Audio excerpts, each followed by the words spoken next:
नमस्कार, BPL news में आपका स्वागत है दोस्तों। आज हो गए 23 जून, जो फटाफट ब्रेकिंग न्यूज़ निकल के आ रही है एक एक करके जानेंगे दोस्तों। अखिलेश यादव ने मोदी को छेड़ा पीछे। जी हाँ, आपको बता दें इस हफ्ते फेसबुक इंगेजमेंट में अखिलेश यादव टॉप पर हैं देश भर में। जानेंगे क्या कौन सी रिपोर्ट है। इस बीच दूसरी बड़ी अपडेट निकल के आ रही है। फिलहाल यूपी में हलचल। मुख्यमंत्री योगी आदित्यनाथ अचानक पहुंचे डिप्टी सीएम केशव प्रसाद मौर्य के घर। जी हाँ, तीसरी बड़ी अपडेट निकल के आ रही है। संतों की बैठक में गूंजा राम मंदिर का मुद्दा।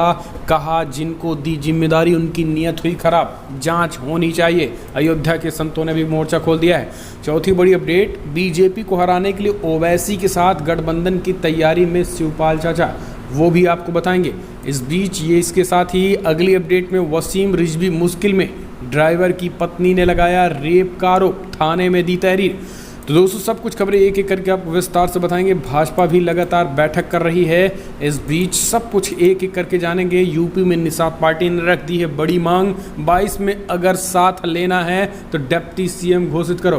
तो एक एक करके खबरें विस्तार से बताएंगे, लेकिन उससे पहले अगर आपने चैनल को अभी तक सब्सक्राइब नहीं किया तो चैनल को सब्सक्राइब करें और 2022 विधानसभा चुनाव की तैयारियों के लिए, पल पल की अपडेट के लिए चैनल को सब्सक्राइब करें। दरअसल पहली बड़ी अपडेट निकल के आ रही। फिलहाल अखिलेश यादव का बजा डंका, मोदी के आगे निकले। फेसबुक पर पहुंचे पहले स्थान पर, मोदी को भी पछाड़ा पीछे। दरअसल इस सप्ताह की फेसबुक एंगेजमेंट रिपोर्ट चकित करने वाली है।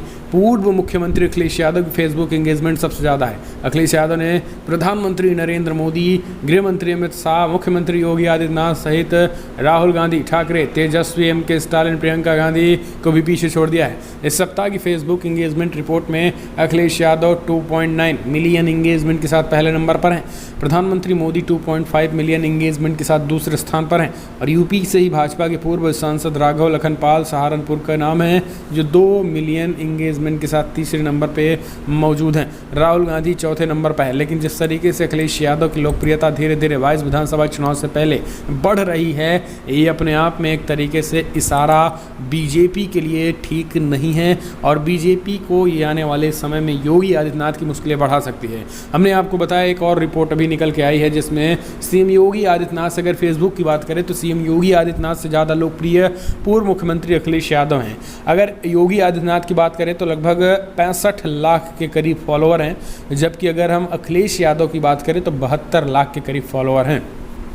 तो ये भी आंकड़ा लगभग 7 लाख ज़्यादा फॉलोअर अखिलेश यादव के पास हैं। तो फेसबुक पे लोकप्रियता अखिलेश यादव की ज़्यादा बढ़ी है। इस बीच दूसरी बड़ी अपडेट निकल के आ रही है दोस्तों। फिलहाल यूपी में डिप्टी सीएम के घर अचानक पहुंचे सीएम। क्या है टकराहट के बीच इस मैसेज को। दरअसल यूपी के मुख्यमंत्री योगी आदित्यनाथ अचानक उप मुख्यमंत्री केशव प्रसाद मौर्य के यहाँ मिलने कल उनके घर पहुँच गए। करीब 4.5 साल में पहली बार CM Yogi Adityanath deputy CM Keshav Prasad Maurya के घर 7 कालिदास मार्ग पहुंचे। बताया जा रहा है केशव प्रसाद मौर्य के घर पर राष्ट्रीय स्वयंसेवक संघ आरएसएस के कृष्णा गोपाल पहले से मौजूद थे। बीजेपी कोर कमेटी के सदस्यों का डिप्टी सीएम केशव प्रसाद मौर्य के घर पर लंच का कार्यक्रम था और इस लंच में आरएसएस के कृष्णा गोपाल भी मौजूद थे। और इसी बीच सीएम योगी आदित्यनाथ भी अचानक केशव प्रसाद मौर्य के घर पहुँच गए और फिर 4.5 साल में ये पहली बार हुआ है, जिसके बाद से राजनीतिक पंडित इस बात को समझने में नाकाम है कि आखिर कौन सी मीटिंग है। हालांकि भाजपा की तरफ से कहा गया है कि ये डिप्टी सीएम केशव प्रसाद मौर्य की जो बेटे की शादी हुई थी उसकी बधाई देने योगी जी गए थे। अगली अपडेट लेते हैं तो दोस्तों संतों ने खोल दिया मोर्चा भाजपा सरकार और आरएसएस के खिलाफ। कहा राम मंदिर जमीन विवाद, जिनको दी जिम्मेदारी उनकी नीयत हुई खराब, जाँच होनी चाहिए।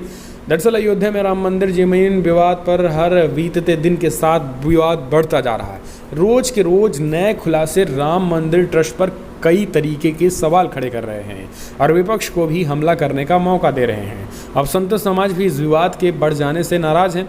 रविवार को भागवताचार सदन में संतों की अहम बैठक हुई और जहां पे रघुवंश संकल्प सेवा ट्रस्ट के अध्यक्ष स्वामी दिलीप दास ने इस मुद्दे को जोर शोर से उठाया। उनकी तरफ से सीधे राम मंदिर श्री राम जन्मभूमि तीर्थ क्षेत्र ट्रस्ट की नीयत पर ही सवाल खड़े कर दिए गए और उन्होंने तल्ख अंदाज में कहा कि जिस राम के साथ ये विश्वासघात कर रहे हैं वो राजा राम नहीं, वो योद्धा राम है। और ये तो बालक राम है, अबोध राम है, जो बोल नहीं सकता। लेकिन बच्चों जिनको बच्चे की परवरिश की जिम्मेदारी मिली, उनकी ही जन्मभूमि पर नीयत खराब हो गई है। ऐसे में ये लोग बच्चे के भविष्य के साथ क्या कर सकते हैं, इसका निर्णय आप ले। तत्काल प्रधानमंत्री मोदी और राष्ट्रपति और देश की सुप्रीम कोर्ट इस चीज़ की जांच करे। अगले अपडेट, यूपी असेंबली पोल, बीजेपी को हराने के लिए ओवैसी के साथ गठबंधन की तैयारी में चाचा शिवपाल। यूपी में विधानसभा चुनाव की आहट आते ही सियासी विषाद बिछने लगी है। तमाम राजनीतिक दल वोटों की गणित में नई रणनीतियां बना रहे हैं। इसी क्रम में शिवपाल सिंह यादव की प्रगतिशील समाजवादी पार्टी लोहिया के विधानसभा चुनाव में असदुद्दीन ओवैसी की अगुवाई वाली एआईएमआईएम के साथ ही दूसरे दलों से गठबंधन की तैयारी कर रही है। वहीं इसके साथ ही प्रगतिशील समाजवादी पार्टी लोहिया भी अब असदुद्दीन ओवैसी के साथ तैयारी कर रही है, जो कि अपने आप में ये बड़ी बातें हैं। आपको बता दें कि एआईएमआईएम के साथ ही छोटे दूसरे दल से गठबंधन की तैयारी कर रही है। इसके अलावा प्रगतिशील गठबंधन के लिए तैयार है। वैसे पीएसपी यानी प्रसपा लोहिया ने यह भी साफ कर दिया है कि अगर गठबंधन में उसे 100 सीटों से कम मिलेगी तो पार्टी गठबंधन नहीं करेगी। ऐसी स्थिति में पार्टी प्रदेश के सभी 403 सीटों पर अकेले दम पर चुनाव लड़ेगी। अगले अपडेट लेते हैं तो दोस्तों, वसीम रिजवी की मुश्किल बढ़ी, ड्राइवर की पत्नी ने लगाया रेप का आरोप, थाने में दी तहरीर। सीओ वक्फ बोर्ड के पूर्व चेयरमैन वसीम रिजवी हमेशा ही सुर्खियों में बने रहते हैं, कभी विवादित टिप्पणियों के चलते तो कभी अपनी मुलाकातों के चलते, लेकिन अब वे एक बार फिर विवाद में घिरते नजर आए। इस बार मामला गंभीर है। रिजवी पर अपने ही ड्राइवर की पत्नी से दुष्कर्म करने का आरोप लग गया है। आरोप खुद पीड़ित महिला ने लगाया है। महिला ने इस संबंध में लखनऊ के शहादतगंज थाने में तहरीर दे दी है। साथ ही बयान जारी करते हुए महिला ने रिजवी पर अश्लील वीडियो और फोटो के जरिए धमकाने का भी आरोप लगाया है। ये वही महिला के पति का कहना है कि जब मैं इस संबंध में वसीम रिजवी से बातचीत करने गया तो उन्होंने मेरे को मारा और नौकरी से निकाल दिया।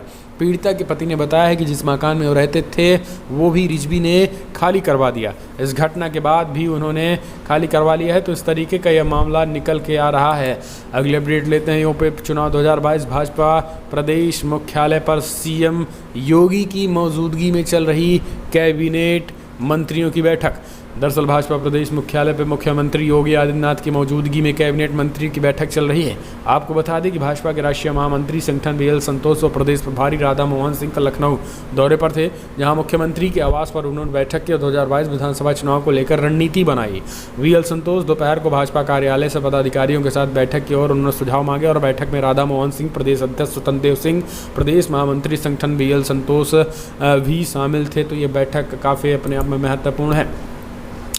अगली अपडेट, बीजेपी की अनदेखी से आहत हुए चिराग पार्टी को याद दिलाई 2014 चुनाव की बातचीत। जी हां, दरअसल लोक जनशक्ति पार्टी के 2 गुटों में बढ़ गई। पशुपति पारस और सांसदों की बगावत के बाद चिराग पासवान बैकफुट पर आ गए, वर्चस्व की जंग लड़े और सियासी संकट में घिरे चिराग ने कहा है कि परिवार ने मेरी पीठ में छुरा घोंप दिया है, बीजेपी ने मझधार में छोड़ दिया है।